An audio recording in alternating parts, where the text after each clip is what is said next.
The June meeting of the Westfield Redevelopment Commission. David, if you'll take a roll for us, please. Joe Plankus. Here? John Dart. Here. Brian Tomamichael. Here. Carrie Larison. Okay, we have a quorum of 3. Larry and Brian Pawlowski will not be here this evening. Let that reflect in the records, David. Next step, pledge of allegiance, please. Pledge allegiance to the flag of the United States of America and to the republic for which it stands, one nation, under God, indivisible, with liberty and justice for all. Okay, thank you very much. We did have an item added to the agenda, Resolution 30-2025, so if you've got an older version of the agenda, please add that to your agenda. Next item is approval of the minutes from the regular meeting of May 19th, 2025. There was a minor correction, which I shared with David on Resolution 19-2025. It said from the RDC and then from the RDC, so it said to the RDC, then from the RDC. So we've got that corrected on the verbiage. So we have it with that, unless someone has any other comments to make. Do I have a motion for approval? Motion to approve the minutes from May 19, 2025. Okay. Second. Second by Brian Tomamichael, motion by John Dart. All in favor, please signify by saying aye. David? Joe Plankus. Aye. John Dart. Aye. Brian Tomamichael. Aye. Motion passes 3-0. Thank you very much. Now we have the minutes from our special meeting of June 2nd, 2025. Are there any questions or comments on those minutes? Seeing none, I'm open for a motion for approval. Are those June 2nd or June 6th? The title says June 6th here, but 2nd. Okay, just wanted to be sure that we have the right date here. Thank you. One correction, it has me listed as absent on this one, but I was at that meeting, and then it actually has me voting in the minutes. Oh, okay. Present. Thank you, Brian. Okay, so we have a motion for approval. Motion to approve? Motion by John Dart. We have a second. Second. Brian Tomamichael, thank you. David, please take the roll. Joe Plankus. Aye. John Dart. Aye. Brian Tomamichael. Aye. Okay, motion passes 3-0. Thank you very much.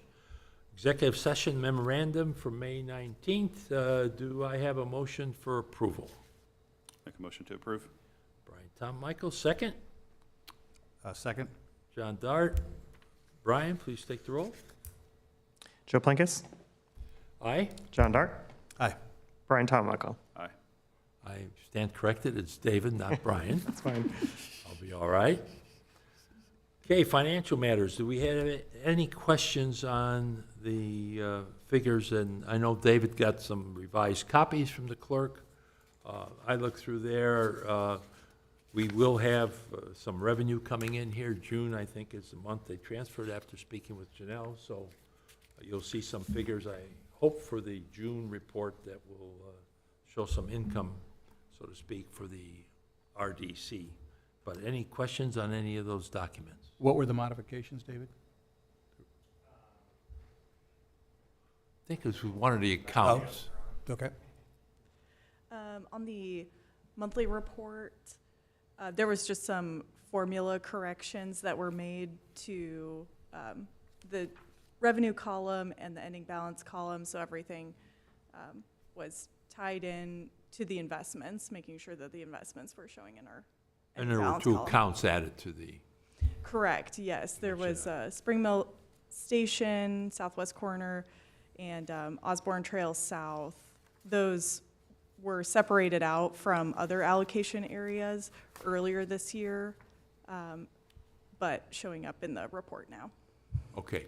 At any time, if any of the commission members have questions, please send email to Marla and just copy the other commission members. That way we all know what the question is that's being asked. Okay, let's move on to claims.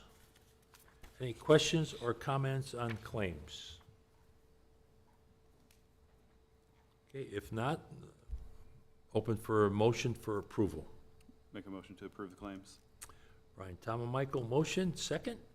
Second? John Dart, thank you. David, please take the roll. Joe Plankis, Aye. John Dart, Aye. Brian Michael. Aye.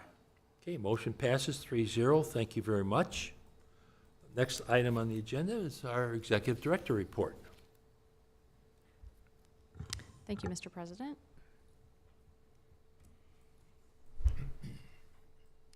I'm going to give you a few construction updates. These were photos taken in May of Union Square and Sun King. I know that they've made some progress here over the last couple weeks. I just haven't been out on a nice sunny day to get some new photos, but Union Square is moving along quite nicely. I know that their leasing office has been open and they are signing residents as well as starting to finalize contracts with tenants on their commercial spaces. So a lot of exciting updates there. I believe that they are also working on agreements, if they're not already executed, for an office building tenant that would be located north of Sun King. I don't have a schedule on that yet, but I was excited to hear that they have a near solidified prospect. H Steakhouse, also under construction. This also was taken about 3 weeks ago, making a lot of progress on their facade. Looking forward to seeing this open. I'm hoping before the end of the year. I know that the original intent of Henry Najum, the restaurateur, was to get open before the holiday season, so I'm hopeful that he will make that goal. Just wanted to briefly give you some updates on Portal of Diabetes. This is a project that is coming to the South Park area adjacent to the Monon. They had submitted for their grant for their construction fit out in April, which was approved and paid to them. They are at about 75% complete on their fit out. I'm hoping that we're going to have a ribbon cutting scheduled here in the near future. Super excited to have this business from California relocating its R&D headquarters here. Ambrose on Main. This project has made it through all of its approvals. We're working towards the bond closing here in the next couple of weeks. There is quite a lot of activity happening along State Road 32 out in that direction, including Grade X being out on site. I was curious today whether Grade X is actually there to do grading for Ambrose or for State Road 32. So I'll be following up with the developer to find out whether they were just staging in his lots or if they've actually started doing some initial grading before their closing. Grand Millennium Center, this project has been through all of its approvals, including bond approvals. They are hoping to break ground this fall. Don't have an exact date yet, but I know that the developer is anxious to get their funding in place so that they can get started before the weather starts to change later in 2025. New project summaries. So this is a headquarter relocation that we've been talking about. Claire has been introducing an economic revitalization area, and we'll be introducing an abatement at this location up at 196th Street in the North Point area. This would be proposed to have a graduated real property abatement. This is a headquarters attraction that is new to Hamilton County. And they would have average wages over $30 an hour, bringing over 50 new jobs to Westfield. And that is a new ground-up building. Another project that Trailside Business Center, Claire has been working through council approvals. This has been approved at a PUD level. We will also be bringing this forward for an economic revitalization area and abatement here later this summer at City Council. This would be for speculative buildings, and it includes a trailhead here along the Midland Trace Trail. This is State Road 32. Ditch Road is just over here west of the development, and here is a perspective rendering of that trailhead from the Midland Trace Trail perspective. Park and Poplar. This project was approved in May by City Council for its PUD. It does include 2 office buildings along Park Street, backing up to the Midland Trace Trail. There's a significant plaza. These are the 2 office buildings located here. There's a plaza between the 2 of them. You can see in this rendering right here. The plaza will be part of a Park Street improvement project that our department has been collaborating on with Public Works and the Parks Department using a Parks bond issued in 2024. The project also includes brownstone-style apartments. There is a first-floor apartment that is 1 story, and then the second and third are a 2-story apartment above. These are all for rent. And then there is also a restaurant pad that would be located between the Midland Trace Trail and Park Street, kind of bridging that transition from the office buildings down towards Greek's Pizza. Midland Trace Trail improvements would also be planned as part of the Park Street City project and will be coordinated with the development activities. What you see down here in the lower right corner is a view of their mixed-use project, which would surround a parking garage. Is at least 523 structured parking spaces. I know that the developer, Old Town, is working on some optimization of their structured parking layout, so they will probably see an increase of that. I'm hoping around 550 spaces or so, and then there is also about 90 surface parking spaces in the area. So this will be coming forward for bond approval at the city here in the next month. Woodwind East, this is a project that we'll be talking about later on in our agenda. Woodwind East, shown here, is north of 161st Street. So this is north of the Woodwind Golf Course, which is owned by the Downtown Westfield Community Development Corporation. Public Golf Course just went through a rebranding and new marketing about a month ago, which Matt Deck has been really excited to announce to the city. Really a lot of excitement about what's happening there. This advancement within the Woodwind East project being proposed by Old Town is very exciting. This would be 3 new holes located on the north side of 161st Street. Allowing us to lengthen the course, and then they are looking at a phase 2 of their project, which would be within the current Woodwind footprint, which would allow some new homes to be built along Town Road, and then would also allow for reconstruction of 3 existing holes in the Woodwind Golf Course. We are also looking at the potential of developing a driving range in the nearby area, working with Matt Deck, he's Director of Facilities, as well as O'Neill, the property manager for the golf course, to understand what the requirements of that driving range would be and how close to the golf course it needs to be in order to be effective. We will be working with City Council to get approval of a city-backed bond to build the 3 new holes, and this would be using a new TIF area that we're bringing in front of you today for approval. The Jersey Street project is also working through PUD approvals at the City Council level and APC. It was introduced to City Council on May 27th, is currently in the Plan Commission processes, waiting for a recommendation to come back to City Council for full approval. This project at State Road 32, in between Mill and Poplar, has an estimated investment of $105 million. The base assessed value for this project is about $462,000, coming to about $156,000 per acre. The future estimated value of this project is about $44.7 million, which comes out to an average of $15.1 million an acre. This would be the highest assessed value per acre that we have in the city of Westfield, a great opportunity to be a gateway into our downtown. It would be the home of a new parking garage with 574 parking spaces. It would have a retail plaza. You can see let me see if I can get my cursor to show. Retail plaza here in between 2 retail buildings with office and apartments. And then there would be a retail pad on the site facing an art plaza. We are working with Gang Gang to help us come up with an art strategy to use our history, our Quaker roots, as well as our involvement with the Underground Railroad here in Westfield to influence art at that location.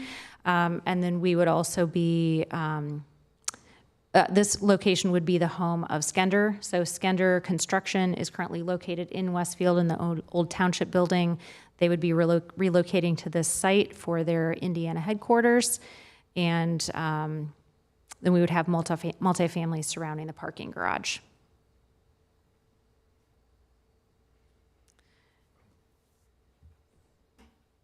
All right, and then we've got our Grand Park District. I don't necessarily have any updates for you guys on this. Just wanted to bring back to you that we do have a parking garage that we have budgeted for, planning to close on a bond here in the next couple of weeks, which was approved by City Council. Still going through final selection of whether it's this garage or this one right here. More to come that we'll share publicly as we're ready to announce projects. But super excited to bring this first parking garage to Grand Park so that we can facilitate the development in the region. Happy to answer any questions that you guys have on any of the projects. Okay, any questions for Janelle? Great report. Thank you, Janelle. Thank you. Something we look forward to every month, I know. Thanks. A lot of changes. Definitely. Okay, if there are no questions, we'll move on to the next item. We have no old business, so we'll go into the new business. First item is a public hearing on the adoption of declaratory resolution for Woodwind EDA and Ravinia Woodwind and Kimblewick allocation areas. Janelle, I'd like to get some comments from you first. Absolutely. I'm going to bring up the action item number 1, which is the subject of the public hearing. And Dustin, I don't know if you recommend he opens the public hearing before I do the introduction, or? Okay, perfect. Well, I'll do the introduction, then you can open the hearing. And Dustin Meeks with Barnes & Thornburg is here to answer any questions or add any context that I don't cover during my introduction. So this is a resolution confirming the approval of a declaratory resolution and development plan for Woodwind Economic Development Area, including some TIF allocation areas within the greater economic development area. As a reminder for everyone, this is a 4-step process. We have a declaratory resolution that came to the RDC previously. It is then approved at the Plan Commission and then at City Council, and it comes back to the RDC with a public hearing for final approval through this confirmatory resolution, and that is where we are here today. And this covers economic development in and around Woodwind, and it includes these parcels that are shown here in green. Woodwind, of course, currently located here in this area. We have the Woodwind East project shown in this area here, as well as Ravinia, and then further to the southwest, Kimblewick. So we're going to, let me zoom out here a bit so we can see the full area. This is the Ravinia allocation area. This is a residential TIF. It would last, all of these are residential TIFs, by the way. This one would last for 20 years. It is going to have a pass-through of taxes to the schools. So rather than that increment being collected and used for economic development purposes within or supporting this area, that money would all go to support the schools, as we expect there will be lots of families located within the Woodwind Ravinia allocation area. We also have a similar situation here for the Woodwind East allocation area. There would be a pass-through. This is, again, single family that will last for 20 years. And we have a Woodwind South allocation area, which contemplates the potential of having some residential homes in a future Phase 2 Woodwind single-family home development, as the Woodwind East project is developed with 3 new golf courses as contemplated through our Old Town PUD approval.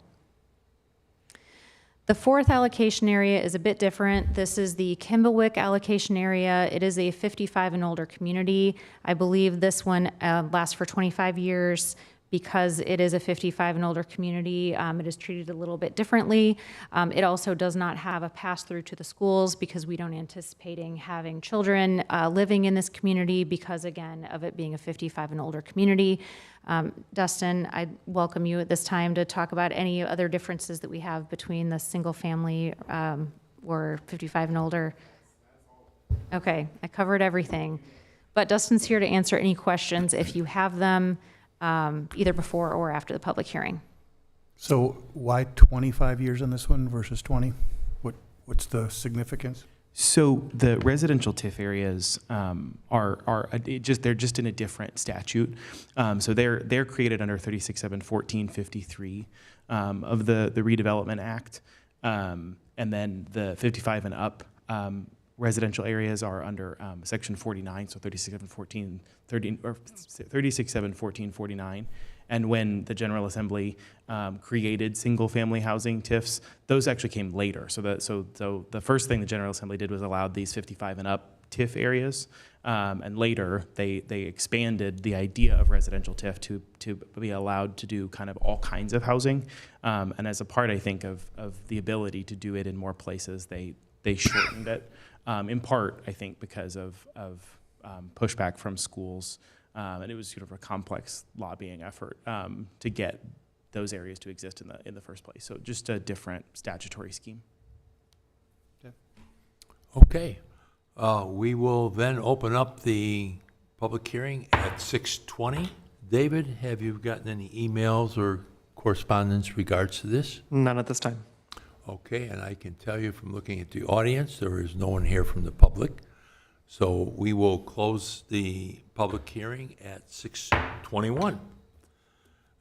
Next up then is the action taken for Resolution 27-2025, the confirmatory resolution, Woodwind EDA and Ravinia Woodwind and Kimblewick allocation areas. Do we have a motion for approval?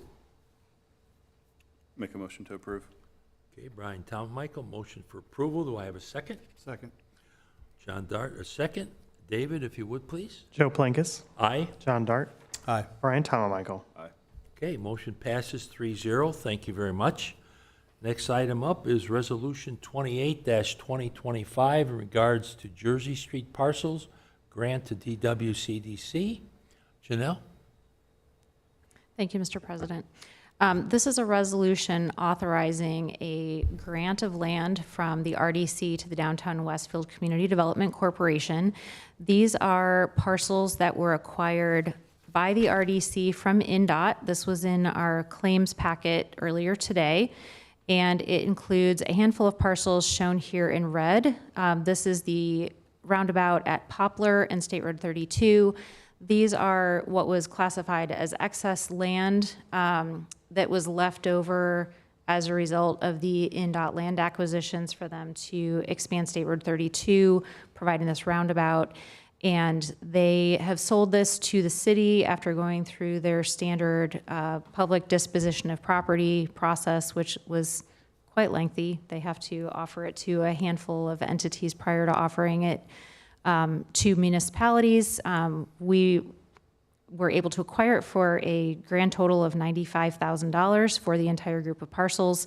I've said before, and I will say again, this is probably the best land purchase that we will do for as long as I ever work here in Westfield. I mean, this is just absolutely amazing that we're able to really add a significant amount of land to the project at Jersey Street to be able to accomplish some of our goals, including an art plaza and having a really nice landscaped area here along State Road 32 as a gateway to the project. So again, this would be land that is currently owned or will be as soon as we pay that claim, granting that to the downtown Westfield CDC so that it can be assembled into the development with Jersey 32.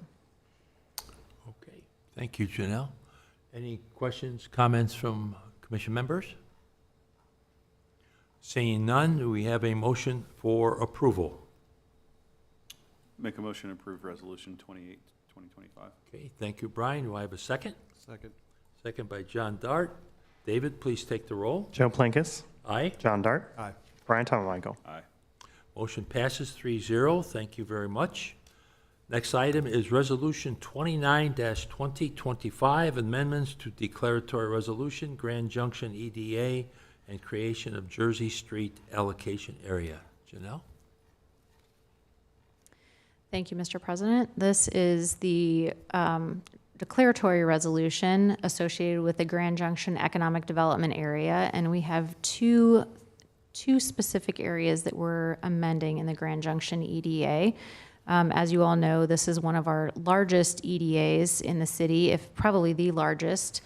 And the first change is to add the parcels that we just voted to grant to the CDC. We're adding these to the economic development area, and then we are combining them. Let me zoom out here a bit. Combining them into a site-specific allocation area for the Jersey Street project. This will allow us to use the increment that's generated by the Jersey Street project to issue a bond to support the parking garage construction on this site. And then we have a second modification, which you can almost see in this exhibit. I'm going to zoom in on the next one, but there is a tiny little parcel right here on 191st Street, west of US 31. Here is our zoomed in view. This is the site of the new fire station. This is Station 4. And we have an issue that has occurred here because we moved the parcels around here into the Grand Junction EDA, and there was a little sliver that was acquired, which was not in an EDA, and then we have this piece that was remaining that was in the EDA before, and the two parcels cannot be combined into a single parcel because one is in an EDA and one is not. So we have two choices. We can either move the tiny sliver into the EDA or we can move the big piece out of the EDA. We're choosing to move the larger piece because it is a city-owned piece of property out of the EDA so that those two parcels can be combined and replatted as the fire station is being built. So this is really just a cleanup item, no changes to amount of increment being collected or anything. And I'm happy to answer any questions. As I said before, Dustin Meeks is here. He can certainly help with this one as well or add any additional information. The only thing I would say is that this kicks off your four-part process. So approval this evening would send this on to the Plan Commission and then Common Council. This and is then- step one of the four. Yep. Yeah. You know the drill. Thank you. Okay, any questions, comments from commission members? If not, I'm open for a motion for approval. Motion to approve? John Dart, motion to approve. Second. Brian Michael, second. David, please take the roll. Joe Plankis, Yes? John Dart, Yes. Brian Michael. Aye. Okay, motion passes 3-0. Thank you very much. We have one last item, our item we added, Resolution 30-2025, termination of standby land transfer agreements. Janelle, this one is complicated, but I'm sure you'll do well. It is. Thank you, Mr. President. I'm going to cover as much as I can, and then hopefully Ryan can fill in any details or context as necessary to get through this one. So there was an original standby land transfer agreement that was executed. It was a tri-party agreement between 3132 Investors, Community First Bank, and the Redevelopment Commission in association with land at Grand Millennium. And Grand Millennium has been through a number of transactions, including sale of parcels for the library to be built. There was the construction of Westfield Boulevard. I think there were other land swaps that happened over the last handful of years prior to me being here in Westfield. I don't know all the details of all of those transactions, but it's been a lot of moving pieces here. And the standby land transfer agreement had in it some language that obligated the Redevelopment Commission to purchase the remaining land if 3132 Investors defaulted on their mortgage. And through that period of time, there was a second mortgage that was taken out by 3132 Investors without the approval of the Redevelopment Commission, and there were some other issues that did not follow the terms of the agreement, the standby land transfer agreement. And the result of those decisions that were made by 3132 Investors and the additional obligations that they took on would have brought additional cost to the Redevelopment Commission had we been forced to purchase the land in the event of a default by 3132 Investors. There is a current land transaction that is essentially ready to be executed between CRG and 3132 investors on the northern portion of the Grand Millennium land. And with that sale, there is the potential that the Redevelopment Commission could, because, I'm going to back up here for a moment. The original mortgage with Community First has actually reached its maturity date. So there is interest in the bank in moving forward and basically closing out the existing mortgage.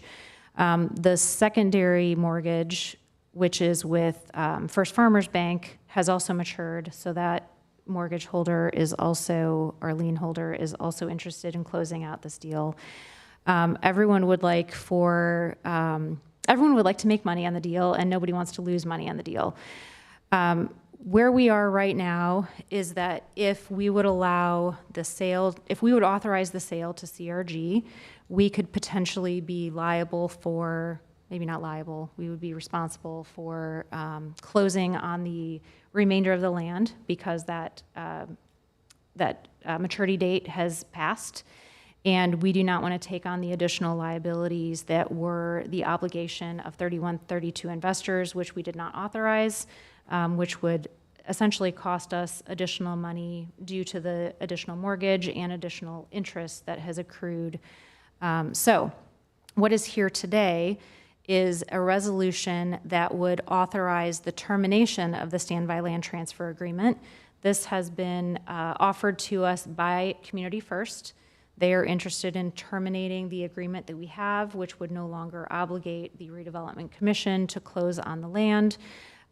So we would be free and clear of any obligations that we were previously obligated to under this agreement.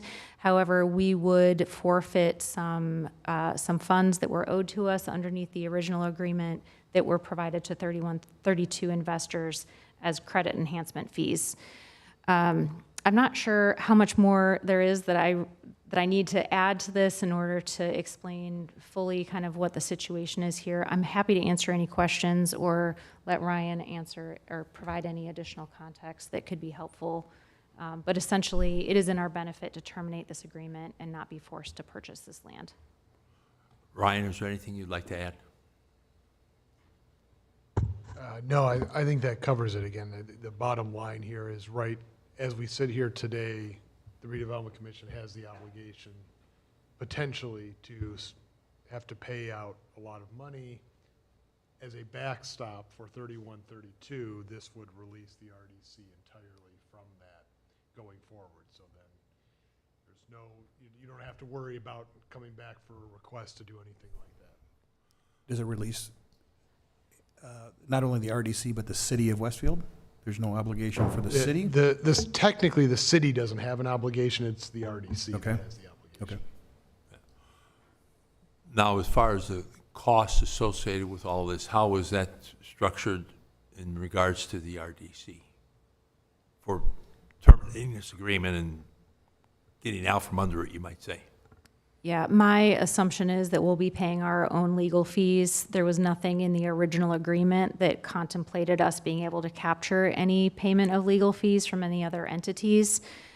So my assumption is we'll be paying our own legal fees, and then we're just done.